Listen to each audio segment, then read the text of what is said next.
Assalamualaikum. Diam itu adalah sikap yang paling mudah dilakukan. Semua orang bisa. Oleh karenanya, sikap diam ini sering dianggap remeh. Namun banyak yang tidak menyadari bahwa diam merupakan sikap yang sering dilakukan oleh orang-orang mulia. Allah mengabadikan kisah-kisah mereka dalam Al-Quran yang menunjukkan betapa ajaibnya sikap diam. Nabi Zakaria berkata, "Ya Tuhanku, berilah aku suatu tanda."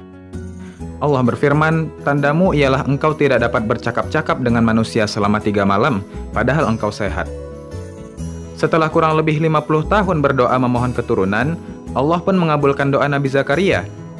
Ketika beliau meminta tanda akan kehamilan istrinya, Allah menjawab, tandanya Nabi Zakaria tidak bisa berbicara kepada manusia selama 3 malam. Maka Nabi Zakaria pun hanya bisa berzikir dan bertasbih kepada Allah. Dari sini kita ambil pelajaran bahwa jika kita ingin ada keajaiban dalam diam, maka isilah diam kita dengan zikrullah.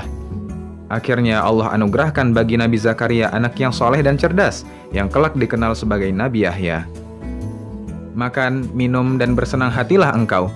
Jika engkau melihat seseorang, maka katakanlah, sesungguhnya aku telah bernazar berpuasa untuk Tuhan yang Maha Pengasih, maka aku tidak akan berbicara dengan siapapun pada hari ini. Ketika Sayyidati Maryam dituduh sebagai pembawa aib oleh kaumnya karena hamil tanpa suami, Allah menyuruhnya agar puasa berbicara. Setelah dijejali berbagai tuduhan oleh kaumnya, Sayyidati pun menunjuk bayi dalam gendongannya, yakni Nabi Isa yang masih bayi. Sosok seorang Maryam yang begitu mulia dan cerdas sebenarnya bisa membela diri, membantah tuduhan-tuduhan mereka.